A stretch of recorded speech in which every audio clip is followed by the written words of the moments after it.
Hola, mis queridos hermanos y hermanas, bienvenidos a una nueva semana del estudio de Ven, Sígueme. Esta semana estamos estudiando Génesis, capítulos 18 al 23. Hay algunas cosas aquí que van a ser interesantes, muchas preguntas. Cuando yo estaba leyendo la asignación hubieron varias preguntas que yo me hacía de cosas que no entendía y que con la ayuda de los manuales de la iglesia pude comprender un poco mejor y ahora se los voy a compartir. Mi nombre es Daniel Ampudialazo, este es el estudio de Ven, Sígueme, bienvenidos. Y para todas las personas que me han escrito, que me han dejado un comentario, que me han dicho, hermano, lo extrañamos, hermano, qué bueno que está bien, hermano, oramos por su familia. Realmente estoy conmovido por tantos y tantos de ustedes que puedo notar en la sinceridad de sus palabras el real interés, las ganas, el apoyo, aún el cariño. De todo corazón, muchas gracias. Ahora, tal vez se estén preguntando por qué el hermano Daniel Ampudia no está con ropa dominical. Para empezar, no es domingo, pero esa no es la única razón. He estado pensándolo algunos días y quiero hacer un cambio con estos videos. No quiero tomar mucho tiempo porque sé que vinimos a estudiar las escrituras, pero les cuento rápidamente que quiero que se sienta un poco más amena, un poco más informal el estudio, en el sentido de que esta no es una clase, no es la clase de escuela dominical, no es una clase de seminario ni de instituto. Quiero que se sienta como leer las escrituras en casa, con familia, con algún amigo, con algún hermano. Entonces, en pro de este sentimiento de estudiar las escrituras en casa y de distinguir este estudio y separarlo de una clase, entonces vamos a ponernos un poco más cómodos para conversar amenamente ustedes y yo. Bueno, haciendo todo eso a un lado, gracias por su paciencia. Vamos a entrar en materia y como les decía, para mí estos capítulos sí fueron algo desafiantes. Yo tenía idea de algunas de estas cosas, bastantes otras ya no me acordaba, sinceramente. Y cuando las leía eran desafiantes estos conceptos y quisiera compartirles lo que aprendí estudiando mayormente en el manual de instituto del Antiguo Testamento. Son dos, obviamente en el primero, es el que cubre el Génesis. Y entre las varias cosas que suceden, vamos a conversar hoy acerca de, continuamos con las aventuras de Abraham. Y en este primer capítulo, en el 18, se habla de tres personas que lo visitan y se presta para muchas confusiones. Vamos a leer los primeros versículos. 1. Se le apareció Jehová en el valle de Mamre, estando él sentado en la puerta de su tienda en el calor del día. 2. Y alzó sus ojos y miró, y he aquí tres varones que estaban frente a él. Y cuando los vio, salió corriendo de la puerta de su tienda a recibirlos, y se postró en tierra. 3. Y dijo, Señor, si ahora he hallado gracia ante tus ojos, te ruego que no pases de tu siervo. Leyendo un poco más, se narra el recibimiento de estas tres personas, y se empieza a intercalar cosas que son como revelación, que resulta extraño pensar, bueno, estos tres hombres quiénes eran y por qué él estaba tan afanado en atenderlos y por qué le hablan de cosas que son como revelaciones. Y no tenemos muy claras todas estas cosas, pero una aclaración que hace el manual de instituto es que ninguno de estos tres hombres es Dios, que no es que Dios vino y que estaba con los pies sucios porque él les sugiere limpiar los pies y les ofrece agua y tanta cosa y comida. Ninguno de estos tres personajes es Dios mismo, pero aquí es como que de las cosas claras y preciosas que citaron de la Biblia se puede prestar para confusión, y realmente yo estaba confundido leyéndolo. Las cosas que son revelación son lo que el Señor le enseñó a Abraham, y está como que intercalado con la conversación que tiene y con las atenciones que tiene con estos tres hombres. Pero para simplificarlo, las revelaciones que vienen de Dios son la voz del Señor a Abraham, y estos tres personajes son tres hombres, no son ángeles y ninguno de ellos es Dios. Ahora, más adelante, antes de pasar más adelante, lo siento. Si vamos al manual, dice Génesis 18, 1 y 2. ¿Quién conversó con Abraham? Estoy hablando otra vez del manual no del estudio individual y familiar de Ven Sígueme, sino el de instituto. Dice, no tenemos justificación en enseñar que nuestro Padre Celestial con otros personajes celestiales bajase, sucio de polvo y muy cansado, y que haya comido con Abraham. En adelante se explica un poco más y en familia recomendaría leer todo eso. Como son varios capítulos, son varios días de la semana, podemos leer tranquilamente estas cosas, conversar con nuestra familia y aclararlo. Pero con esto me basta a mí. Pasando al siguiente capítulo, al capítulo 19, aquí otra vez nos chocamos con algo. Yo recuerdo haber aprendido esto, pero otra vez me fui a estudiarlo para estar bien seguro. Resulta que Lot recibe ángeles en su casa. Eran 2 varones que se aclara que son ángeles de Dios. Entonces imagínense a 2 ángeles. Y él en aquella época vivía todavía no había abandonado Sodoma y Gomorra. Entonces él va, recibe estos personajes y vamos a leer lo que dicen las escrituras. Un poco complicado. Versículo 5 y dice, y llamaron a Lot y le dijeron, ¿dónde están los varones que vinieron a ti esta noche? Sácalos para que los conozcamos. En conozcamos hay una nota al pie y si nos vamos a leerlo, dice que este conocer se refiere a la forma en la que se dice conocer en el Antiguo Testamento, como cuando Adán conoció a Eva y le nacieron hijos. Entonces ya por ahí tienen idea de qué tipo de conocer están hablando. Están hablando de conocerlos íntimamente, por decirlo de alguna manera. Ahora, versículo 6. Entonces Lot salió a ellos a la puerta y cerró la puerta tras sí. 7. Y dijo, os ruego, hermanos míos, que no hagáis tal maldad. 8. He aquí, ahora yo tengo 2 hijas que no han conocido varón. Os las sacaré afuera y haced con ellas como bien os pareciere, solamente que a estos varones no hagáis nada, pues vinieron a la sombra de mi tejado. ¿Qué? Yo cuando estaba leyendo esto, yo estoy seguro de que en alguna ocasión escuché la explicación para esto, pero como no estaba seguro cómo era, otra vez fui al manual de instituto y en el manual de instituto se hace la aclaración. Y dice que esta es otra de las partes preciosas, claras, que fueron tomadas de la Biblia, que han sido movido una cosa aquí, una cosa allá y se malinterpreta todo.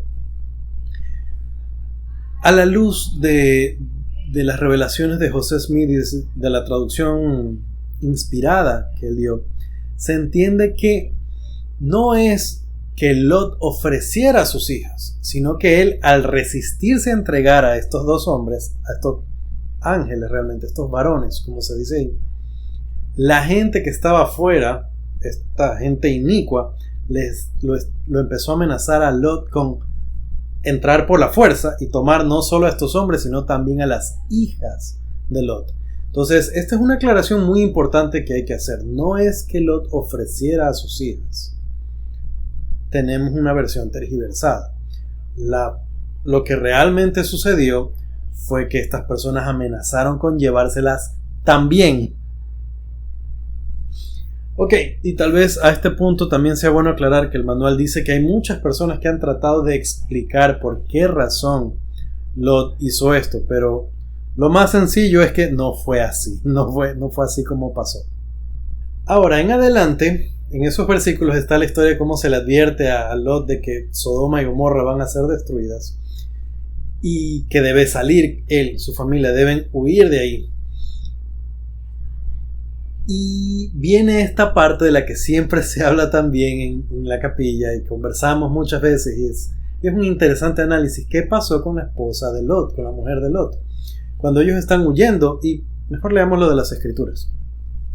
Seguimos en el capítulo 19, versículos 25 y 26. Y destruyó las ciudades y toda aquella llanura con todos los moradores de aquellas ciudades y el fruto de la tierra. Entonces la esposa de Lot miró atrás a espaldas de él y se volvió estatua de sal. Lot y su familia habían sido advertidos de que debían salir rápido porque Dios iba a destruir estas dos ciudades, que debían huir y que no debían mirar atrás. Este mirar atrás se lo puede comprender y analizar, y es una lección para nosotros de muchas maneras y muchos sentidos. ¿Qué pasó literalmente con ella? Otra vez, el manual de instituto, que me ha apoyado mucho en él para el estudio de esta semana, dice que este mirar atrás no se refiere literalmente a que ella hizo así y entonces se hizo estatua de sal. ¿Y qué significa esto de que se hizo estatua de sal? Estatua de sal. Lo siento. Como les decía, el manual aclara que este mirar atrás realmente se refiere a que probablemente ella se regresó. Tal vez quería rescatar algo de sus pertenencias, tal vez se resistía a pensar que realmente iba a ser destruido, tal vez se le olvidó algo, a quien no se le olvida algo, pero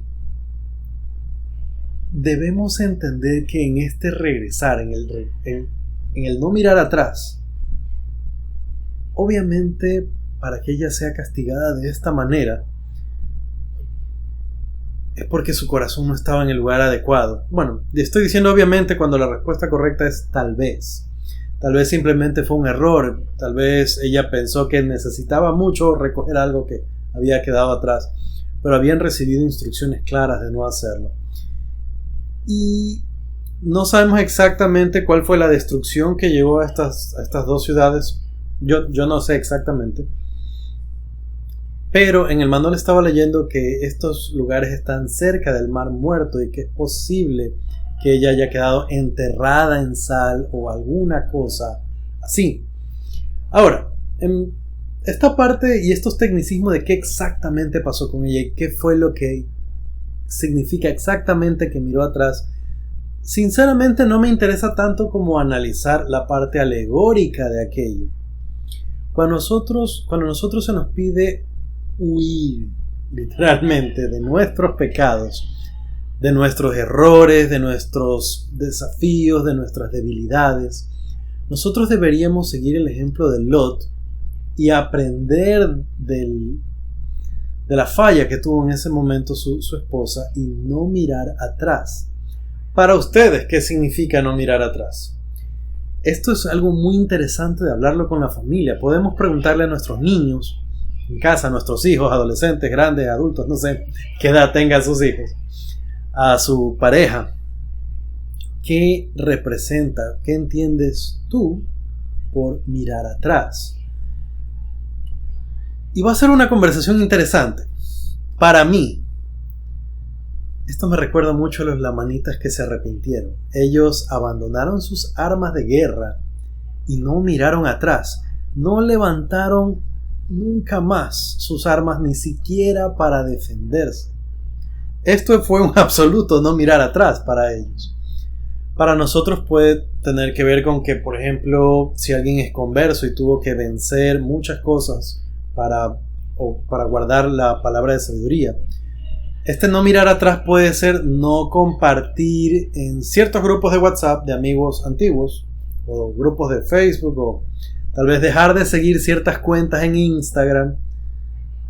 Este no mirar atrás va a significar incluso no mirar añorando otras épocas. Por ejemplo, para una persona que ya ha recibido las ordenanzas del templo, las ordenanzas mayores, y que utiliza el garment, tal vez esta persona puede erróneamente mirar atrás al pensar, ay, cuando me podía poner esta ropita, cuando podía salir con mi camiseta así de tiritas sin mangas.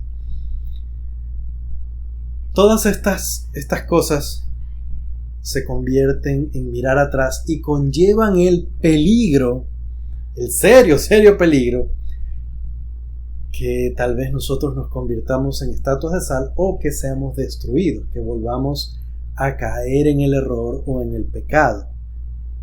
Hay mucho más que decir de eso, pero voy a dejar que sea una conversación, una discusión para ustedes en su casa.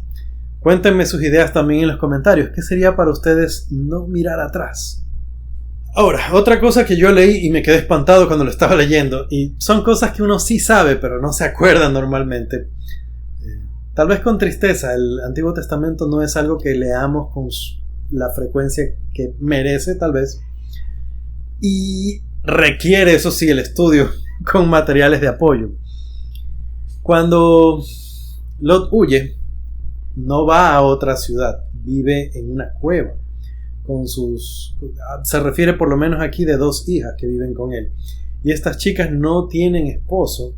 Y para la gente, no solo de aquella época, sino en general del pasado, yo creo que es un fenómeno moderno esto de no querer tener hijos. Un fenómeno contemporáneo. Pero en aquella época, y como lo dije, en la gran mayoría de la historia, era una cosa bien grave, bien seria, bien dura no tener hijos. Era un problema. Y estas 2 hijas de Lot, viéndose sin hijos, traman este plan. Vamos a leer. Versículo 31. Entonces la mayor dijo a la menor: nuestro padre es viejo y no queda varón en la tierra que se llegue a nosotras, conforme a la costumbre de toda la tierra. 32. Ven, demos de beber vino a nuestro padre y durmamos con él, y conservaremos de nuestro padre descendencia. 33. Y dieron de beber vino a su padre aquella noche, y entró la mayor y durmió con su padre, mas él no sintió cuando se acostó ella, ni cuando se levantó. Perdón, cuando se acostó con ella, ni cuando se levantó. Ok, estas son las cosas que a nuestro criterio en nuestra sociedad contemporánea son terribles. Y lo son. Para nosotros es difícil. Ahora, ellas vivían en una circunstancia distinta, con valores distintos. Obviamente en esa época no es que era bien visto hacer algo así. Pero si nosotros nos ponemos a pensar que ellas no sabían, hasta donde tenemos idea, ellas no sabían que existían más hombres en el mundo. Ellas, todo el mundo que conocían había sido destruido y vivían por ahí solas, y pensaban que sin tener hijos iban a morir y hasta ahí iba a quedar su linaje, que era algo importante para la gente antes, otra vez, durante toda la historia, excepto ahora. Y no podían verse a sí mismas viviendo una vida en la que no tengan descendencia. Era algo terrible. Entonces, comprendiendo un poco más, no es que se convierta aceptable para nosotros o para alguien de nuestra sociedad, pero otra vez, seamos un poco más comprensivos y entendamos que estas mujeres vivirían sin propósito, sin fin, y pensando que no tendrían descendencia. Era algo terrible, terrible para todas las personas, hasta hace no muchos años, pensar que no tendrían descendencia. Eso no cambia que fue algo terrible, pero sí nos ayuda a comprender un poco mejor la situación desesperada en la que se encontraban estas 2 mujeres. No deberíamos culpar a Lot por esto, porque se aclara ahí que él no supo lo que pasó, no estaba totalmente ido, y para él tal vez fue un sueño, tal vez ni se acordara de nada después en lo absoluto, probablemente. Una pregunta que también podríamos tener es ¿por qué este detalle se incluye en las escrituras? ¿De qué forma nos ayuda? Y en el manual de instituto, otra vez, nos decía que de la simiente de estas 2 mujeres, que cada una tuvo un hijo, salen pueblos que luego interactúan con los israelitas, con los semitas en general. Bueno, ellos también eran semitas. Uno de ellos eran los moabitas, que se escucha de ellos más adelante en las escrituras. Es como que importante saber de dónde proceden, de dónde vienen, quiénes son. Pero bueno, hasta ahí con esa historia, que es bastante incómodo hablar de eso, y bastante difícil, pero seamos comprensivos, como les decía, y obviamente dentro de nuestra época y dentro de nuestra sociedad es absoluta y completamente inaceptable. Terrible. No voy a seguir hablando de eso, me hace sentir raro e incómodo. Ahora, no hemos conversado mucho acerca de la historia de cómo llega Isaac, Pero encontraba algunos detalles chiquitos que me estaban gustando, pequeños detalles acerca de eso, como que Sara al principio se ríe pensando, yo ya tan mayorcita que soy, mi marido tan mayorcito que está, ya nosotros nada, ¿de dónde vamos a tener hijos? Pero recibieron el milagro y tuvieron hijos. Yo me estaba pensándolo tanto porque a Abraham se le reitera en varias ocasiones la bendición, que en su descendencia serían benditas todas las familias de la tierra, que tendría hijos como las arenas del mar, como las estrellas del cielo, y tanto hablar de eso, y él no tenía hijos. Pero bueno, tienen a Isaac, y ¿cómo tienen que haber estado con ese hijo? Una ocasión de tanta felicidad. Ahora, Génesis 22. Vamos a leer los versículos 1 al 3. 1. Y aconteció después de estas cosas que Dios puso a prueba a Abraham y le dijo: Abraham. Y él respondió: heme aquí. 2.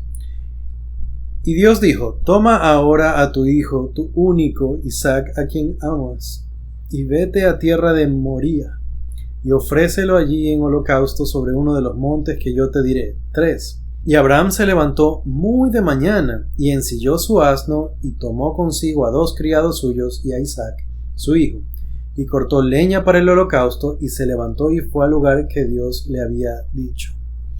Para mí es difícil leer estos versículos y mantener la compostura.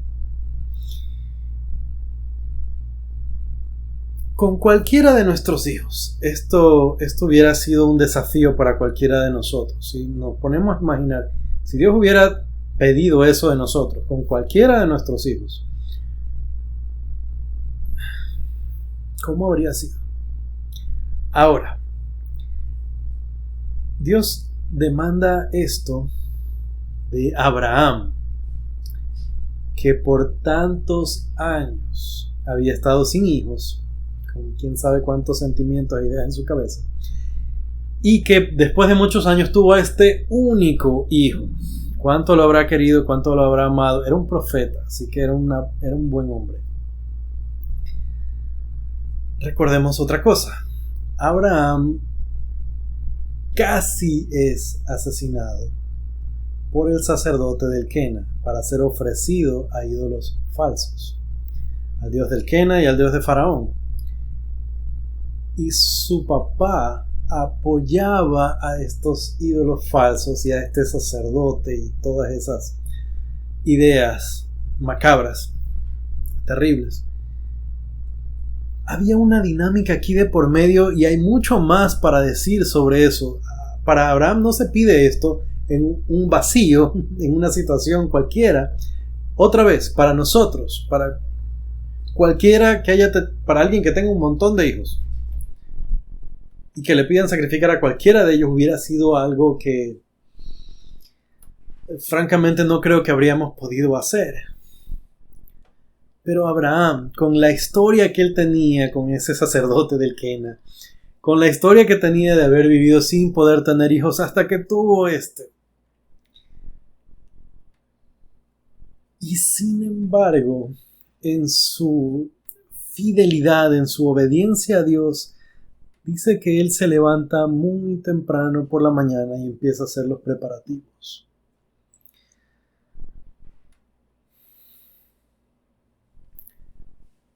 Por algo es uno de los grandes patriarcas. Ahora, este es un tema también difícil de conversar y de analizar, porque ¿cómo es posible que Dios pida un sacrificio humano? Es posible porque Él estaba enseñando lo que Él mismo haría después. Hay muchos paralelos entre lo que se le pide hacer a Abraham y lo que Dios mismo tuvo que hacer al ofrecer a su hijo en sacrificio. Su único, el mejor. Creo que sí hemos conversado el año pasado o el anterior de las características de Jesucristo. Jesús era el único hijo en la carne, el unigénito del Padre, y el primogénito en el espíritu, el mayor de los hijos en el espíritu de nuestro Padre Celestial. Entonces, en este sentido, Él era el unigénito y era el primogénito. Hablando exclusivamente del unigénito, de ese aspecto, Isaac tenía la misma característica de ser el único. Y fíjense la forma en la que Dios se lo pide. Toma ahora tu hijo, tu único. Nosotros sabemos cómo termina esta historia. También sabemos cómo termina la historia entre el Padre Celestial y Jesucristo. El Padre Celestial sí tuvo que tomar a su único y ofrecerlo en sacrificio por los demás. Una cosa tan dura y tan difícil de hacer, que no solo para Él, sino para Jesucristo. Y esta es otra parte que quiero hablar también. Que Jesús ora: Abba Padre, ¿por qué me has desamparado? Me gusta muchísimo que el elder Holland, Jeffrey R. Holland, que ha tratado de este tema en varias ocasiones. Él testificó que el Padre tuvo que retirar su presencia de Jesús para que Él pueda vencer solo, pero que Él lo acompañó en cada momento. Ahora, este sacrificio que el Padre Celestial tuvo que hacer, Él se lo enseñó, se lo demostró, podríamos decir, a Abraham, para ayudarnos a nosotros a entender. Porque muchas veces nosotros, en nuestra debilidad de humanos, decimos: pero es que Dios es Dios, es el Padre Celestial, Él lo sabe todo, Él lo entiende todo, Él puede todo. Y a veces pensamos, o somos tentados a pensar, que en la calidad de Dios, entonces no es difícil. Pero ya conversamos antes que el Padre Celestial llora por sus hijos, por sus creaciones. Y vimos que Jesucristo, que es la semejanza del Padre Celestial, que de tal palo tal astilla, podríamos decir. Vimos que Jesucristo, cuando estaba aquí con los nefitas, Él lloró con ellos. Cuando Jesucristo levanta a Lázaro momentos antes, cuando Él llega y encuentra que la gente está llorando, y le dicen: Maestro, si hubieras llegado un poquito antes. Él llora, sabiendo que Él tiene poder para levantarlos, sabiendo que puede hacer eso por ellos, sabiendo que lo iba a hacer. Llora. ¿Por qué? Porque tiene sentimientos. Nuestro Padre Celestial tiene sentimientos. Y este ejemplo, este caso de Abraham, es una forma de ayudarnos a entender: esto es lo que voy a hacer por ustedes para nosotros. Esto es lo que hice por ustedes. Tal vez lo podemos entender un poco mejor así. Y como les decía, a veces nosotros vemos a autoridades generales y pensamos, como los vemos sonriendo en los discursos, pensamos: no tienen problemas. Ellos viven en otra esfera, ellos son felices. Ellos no tienen las preocupaciones que nosotros tenemos, solo se preocupan por las cosas de la iglesia y van de ciudad en ciudad y de dedicación de templo en dedicación de templo, o de conferencia en conferencia, y pensamos que su vida no es de problemas, pensamos que ellos no sufren, que no lloran. Las escrituras no hablan mucho de cómo se habrá sentido Abraham, pero imagínense.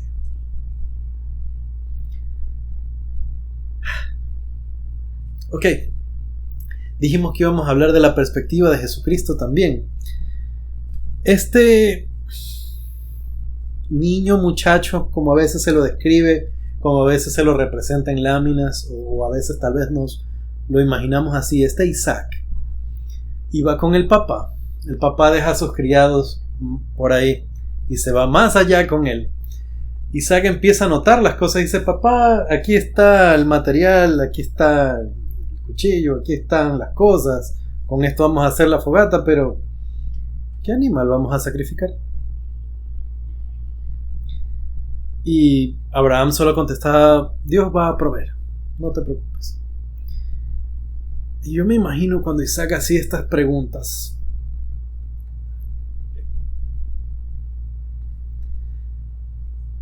¿Cómo habrá hecho Abraham para responder? Yo me imagino que en parte con dificultad, tal vez haciéndosele difícil tragar. Tal vez en parte con fe de Dios no va a permitir que esto sea así simplemente, pero yo estoy cumpliendo. No lo sabemos. Ahora, como les decía, nos imaginamos a veces a Isaac como niño, muchacho. Otra vez, leyendo en el manual de instituto, se calcula que él tendría aproximadamente entre 30 y 37 años en esta ocasión. Calculándolo, cruzando referencias con dónde estaban y con la muerte de su mamá, que se habla más adelante. No era un niño indefenso. Y su papá era muy entrado en años. Y cuando lo tuvo chiquito, si cuando nació él ya era muy viejo, para este momento él ya era muy entrado en años. Este Isaac, no niño, ya lo aclaramos, no muchachito como decimos hace un momento, este hombre sabía lo que estaba pasando, podía darse cuenta. Eventualmente su papá lo acuesta para ofrecerlo como sacrificio. Y no pone nada de resistencia, sino que permite que todo esto pase. Otra vez es un símbolo del Padre y del Hijo. Jesucristo permitió que todo pase. Incluso sabemos que en algún momento él hablando con sus discípulos, Pedro muy animado, Señor, no, que nunca te pase así, yo te voy a defender. Y Jesucristo, deja que así conviene, esto tiene que pasar. Luego cuando quieren defenderlo a punta de espada otra vez, Pedro, muy animado como siempre, muy de sus convicciones, y Jesucristo, deja. Esto es lo que tiene que pasar. Y permite que pasen las cosas. Permite un juicio. Permite presentarse ante estas personas inicuas.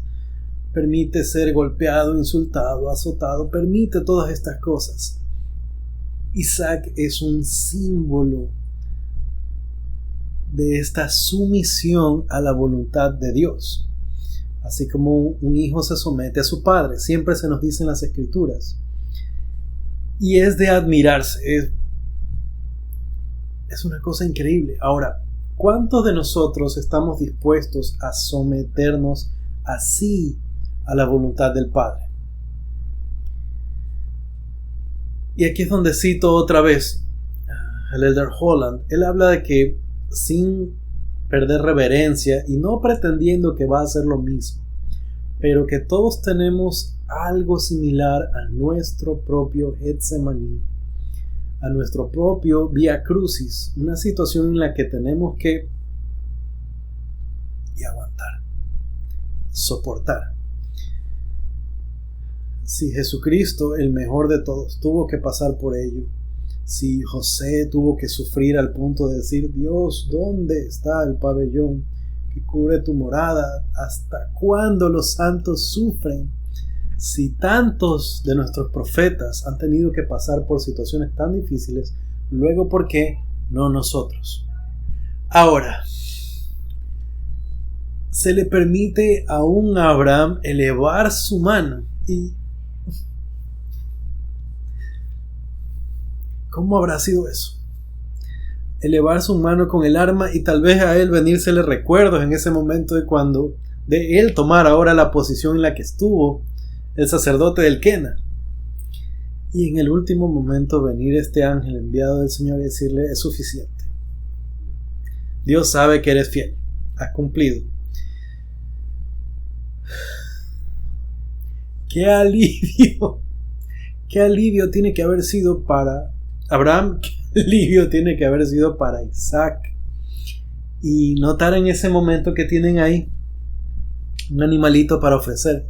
Y se cumple lo que dijo Abraham como profeta de Dios. El Señor se proveerá de un sacrificio para ofrecer. Como les digo, es una historia que conocemos.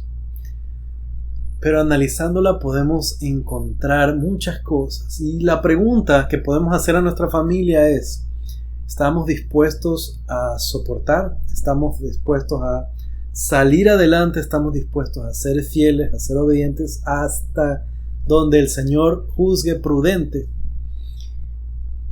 Y Él sabe nuestra capacidad. Nuestro Padre Celestial conoce nuestros límites y no nos va a probar, no nos va a tentar más allá de lo que podamos resistir. Porque es fiel, porque es bueno, porque es misericordioso y porque entiende. Y nuestro hermano, nuestro Señor y nuestro Dios, nuestro Señor Jesucristo, entiende también.